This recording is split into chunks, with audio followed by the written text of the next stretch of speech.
altar. Padre nuestro que estás en el cielo, santificado sea tu nombre.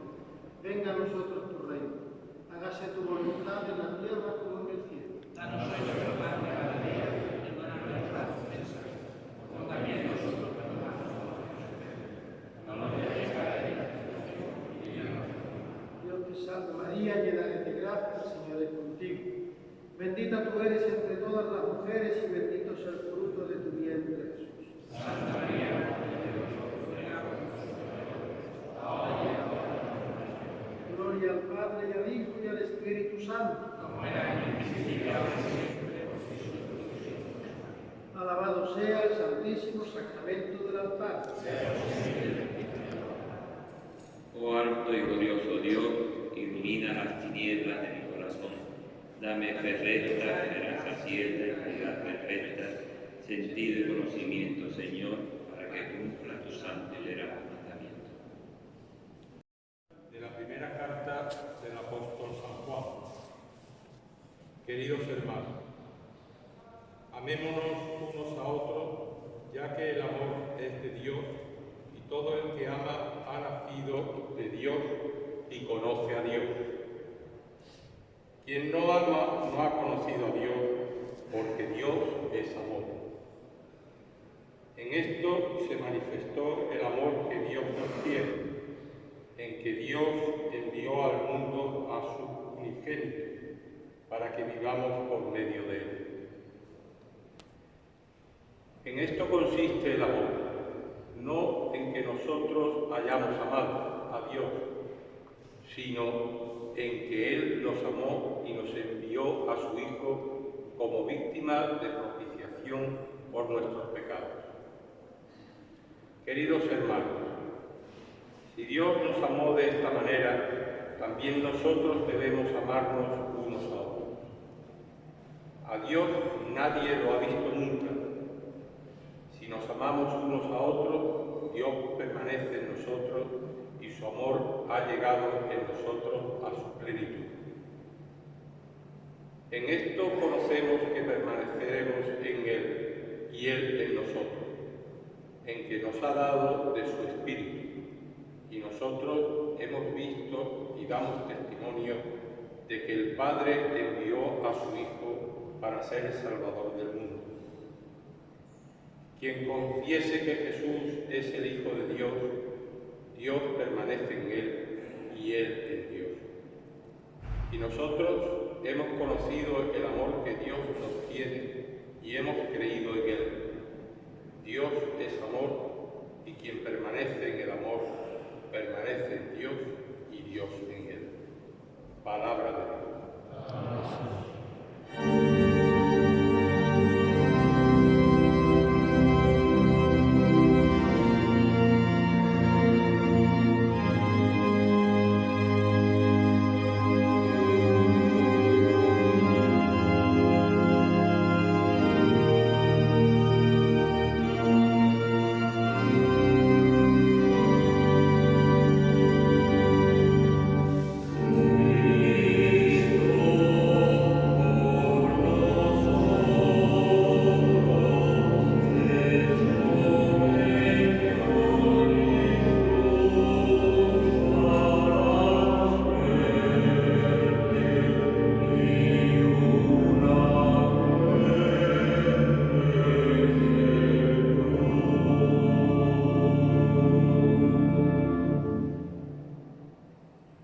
El Señor esté con vosotros. Y con tu espíritu. Lectura del Santo Evangelio según San Juan. Gloria a ti, Señor.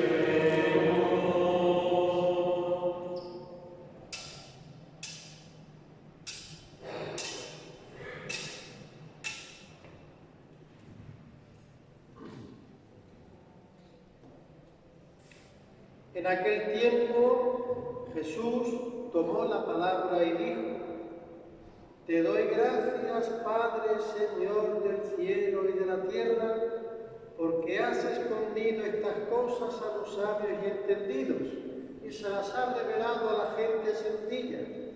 Sí, Padre, así te ha parecido mejor. Todo me ha sido entregado por mi Padre. Y nadie conoce al Hijo más que el Padre, y nadie conoce al Padre sino el Hijo, y aquel a quien el Hijo se lo quiera revelar. Venid a mí todos los que estáis cansados y agobiados, y yo os aliviaré. Tomad mi yugo sobre vosotros, y aprended de mí, que soy manso y humilde de corazón, y encontraréis descanso para vuestras almas, porque mi yugo es llevadero y mi carga ligera. Palabra del Señor. Gloria a ti, Señor Jesús.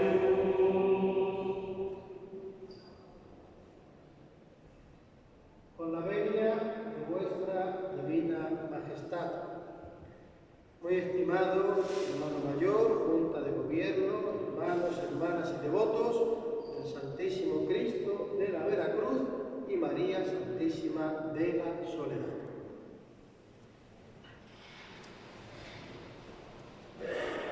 En estos 3 días anteriores de este quinario hemos contemplado el diálogo impresionante que mantuvieron Jesús y Pilato, y todo lo que Jesús nos enseñó con tan pocas palabras.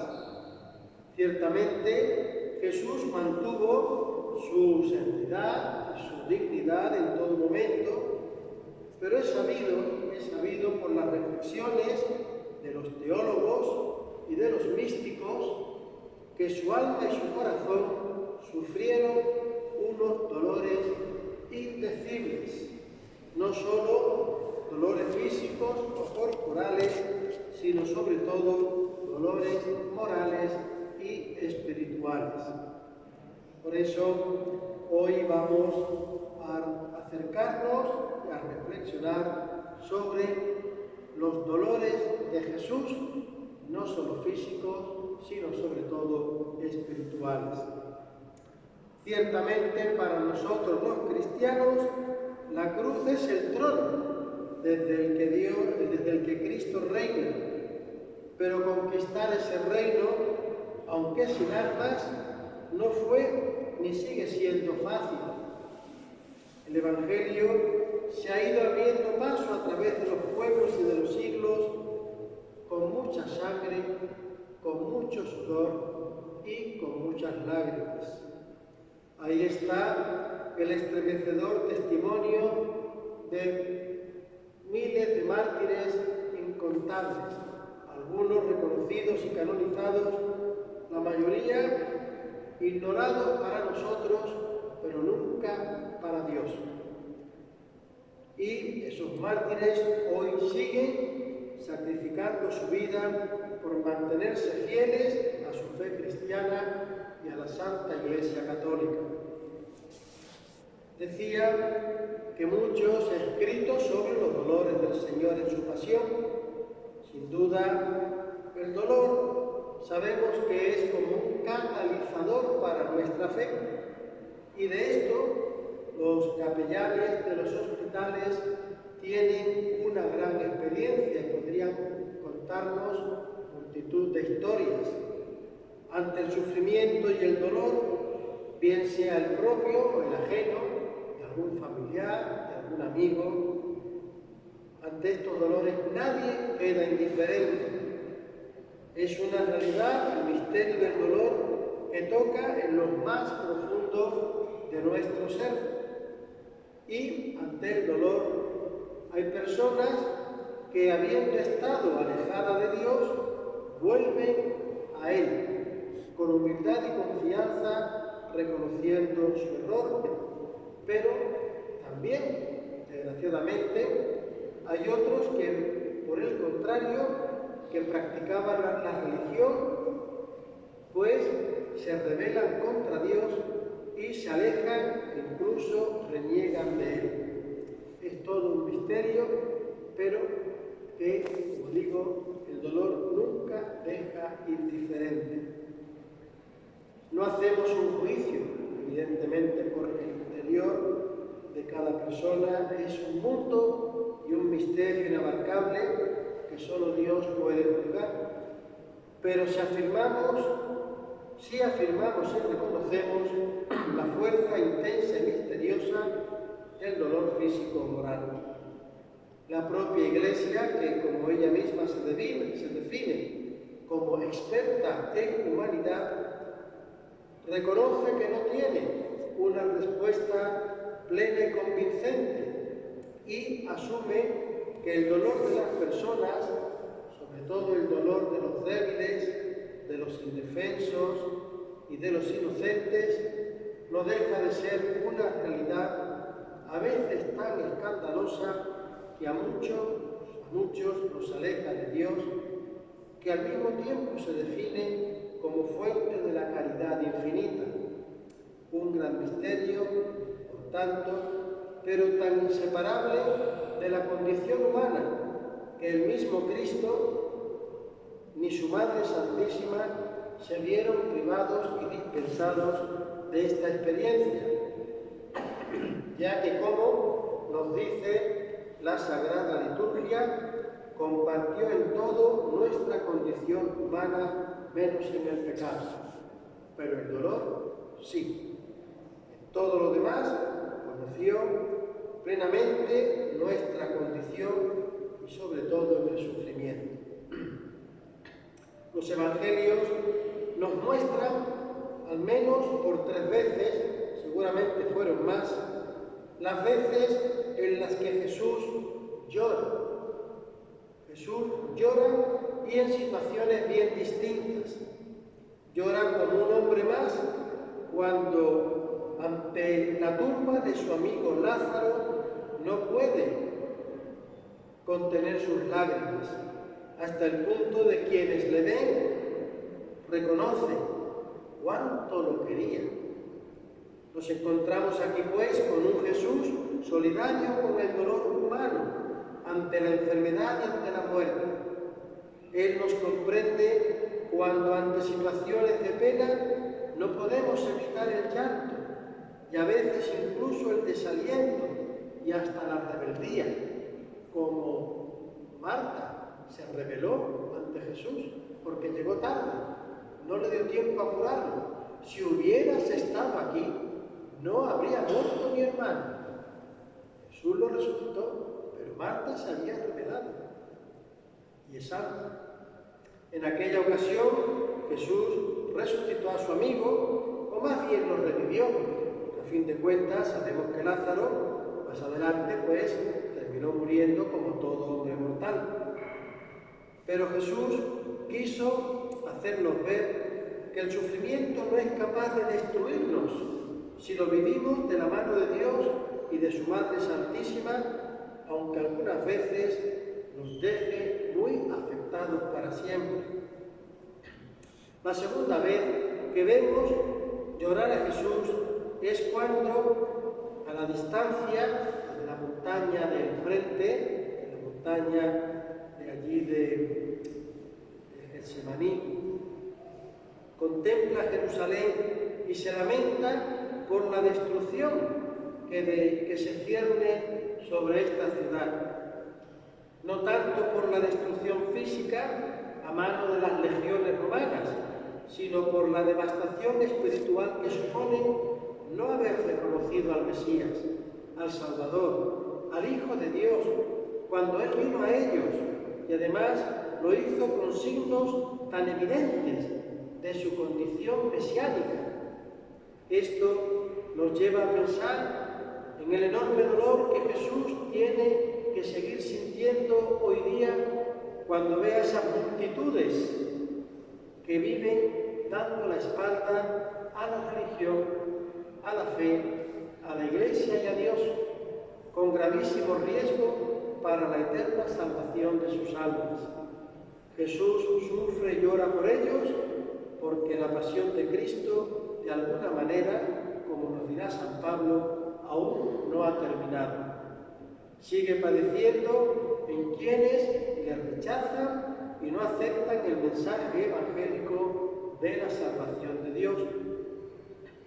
Y la tercera vez que vemos a Jesús llorando en el Evangelio, tal vez sea la más conmovedora, la más profunda.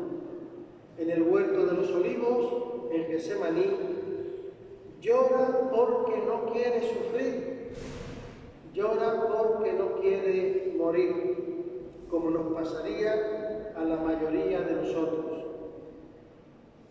Acaba de cumplir los 33 años, está en la plenitud de la vida, pero nada menos que Dios, su Padre del cielo, le pide que entregue su vida como sacrificio para saldar la deuda impagable que la humanidad tiene con Dios por sus pecados. El misterio de la redención es tremendo y difícil de comprender muchas veces. Hasta el mismo Jesús le costó entenderlo y aceptarlo. Por todos conocemos sus palabras, todos conocemos sus palabras.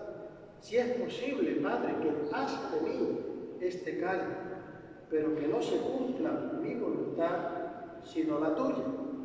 Esta es la gran lección que Jesús nos da y que hizo posible la redención del género humano, y que la humanidad, los hombres, pasáramos de ser enemigos de Dios a ser sus hijos amados en el Hijo Eterno.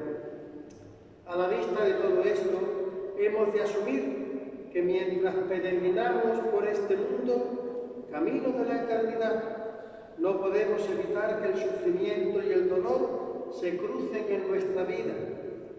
Tampoco Jesús ni la Virgen se vieron dispensados de esta experiencia. Lo que nos toca es saberlo asumir y enfrentarlo desde la fe. Esto no quiere decir que si lo podemos evitar, lo hagamos. Buscar el sufrimiento voluntario, Dios no lo quiere. Tal vez en algún momento de la historia la ascética cristiana exageró en este tema, pero hoy día la espiritualidad considera que las penitencias físicas y voluntarias no son lo más apropiado para el crecimiento interior.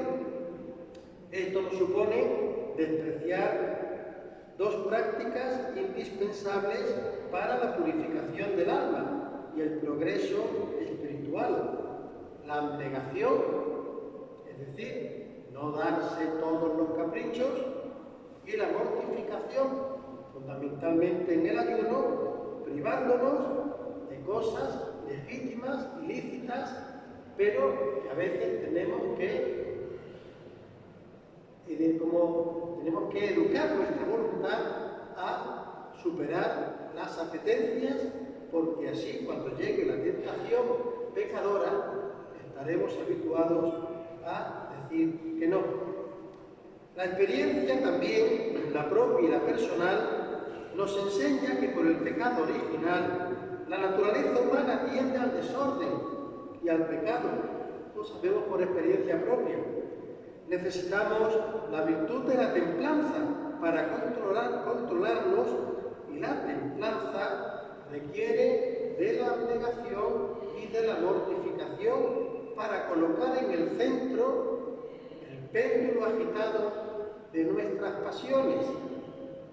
La abnegación sería la voluntad de renunciar a cuanto puede ser obstáculo al amor perfecto hacia Dios y hacia el prójimo. No es un simple autodominio, que es una categoría ética, sino que la abnegación y la penitencia son realidades religiosas que nos ayudan a vivir nuestra sumisión a Dios y a ofrecerle una reparación penitencial por nuestros pecados. Y en este camino de renuncias fue el mismo Cristo quien nos precedió, aceptando una vida nada fácil. Nació en la pobreza, vivió en el destierro, conoció la persecución y el desprecio, y nos dejó el ejemplo de 40 días de ayuno y oración en el desierto. Pero fue sobre todo en su pasión donde Cristo nos ha dejado su gran lección. Como nos dirá San Pedro, Cristo padeció por nosotros, dejándonos un ejemplo para que sigamos sus huellas. Todo cristiano, por tanto, está llamado a imitar la voluntaria pasión de Cristo por el ejercicio voluntario de la abnegación, pero sin duda la forma y la medida será para cada uno distinta y conforme a su propio estado de vida. Soltero, casado, religioso, sacerdote, cada uno tendrá su forma de ofrecer a Jesús y a Dios su abnegación. En este tema del dolor es tan importante entenderlo bien desde la fe que el Papa Juan Pablo II en 1984, después de haber sufrido aquel atentado que casi le costó la vida y con motivo del Año Santo de la Redención, escribió una carta apostólica que tituló Salvifici Doloris, que quiere decir el dolor que nos salva. Y en ella el Papa comenzaba citando a San Pablo en su carta a los Colosenses, cuando San Pablo dice: suplo en mi carne lo que falta a las tribulaciones de Cristo. Y continúa diciendo: ahora me alegro de mis padecimientos por vosotros. El dolor y el sufrimiento parecen pertenecer a la trascendencia del hombre. Es uno de esos puntos en los que el hombre está destinado a superarse a sí mismo, reconociendo que la persona en su sufrimiento es un misterio intocable. Este es el sentido del sufrimiento verdaderamente sobrenatural y a la vez humano. Es sobrenatural porque se arraiga en el misterio divino de la redención del género humano, y es también profundamente humano porque en él el hombre se encuentra consigo mismo, con su propia humanidad, con su propia dignidad, con su propia misión y con sus mismas limitaciones. El sufrimiento es inseparable del hombre y pertenece al misterio de su ser. Comenzábamos recordando los momentos en los que Jesús lloraba en los Evangelios. Hemos visto además que los cristianos también pasamos por momentos de dolor que nos unen y nos asemejan a nuestro Redentor. Y no podemos olvidar que en las hermandades y cofradías de penitencia aparece siempre la figura de la Virgen Dolorosa. En vuestro caso, con la advocación de María Santísima de la Soledad. Las cofradías nos recuerdan cada una a su modo los diferentes momentos de la pasión de Cristo.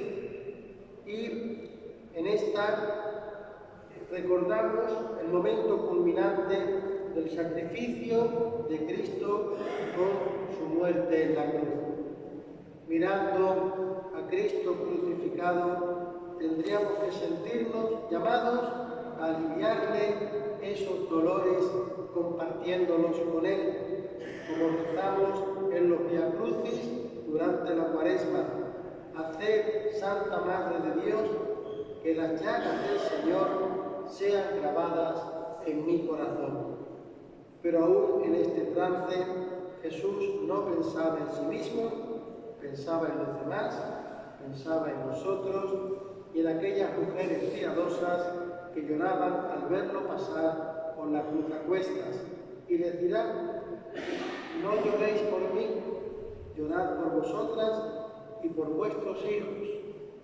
Tremenda sentencia que nos recuerda la lamentable situación en la que quedamos los hombres, dignos de la mayor lástima, cuando se desprecia a Dios y se maltrata y condena a los inocentes e indefensos.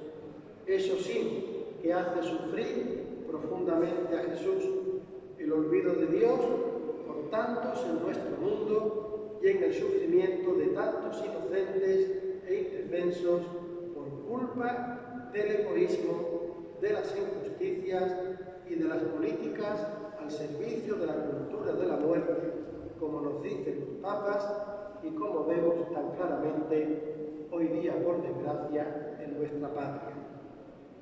Pidamos al Señor de la Veracruz y a la Virgen de la Soledad que nos ayuden a llevar con fortaleza y ánimo redentor, las inevitables dificultades de la vida y que, llegado el momento, nos sirvan para purificar, en primer lugar, nuestra propia alma de las culpas con las que la hemos podido manchar, y ya que no podemos evitar totalmente el dolor del prójimo, que al menos no hagamos a nadie nada que pueda acrecentar su pena y su dolor. Amén.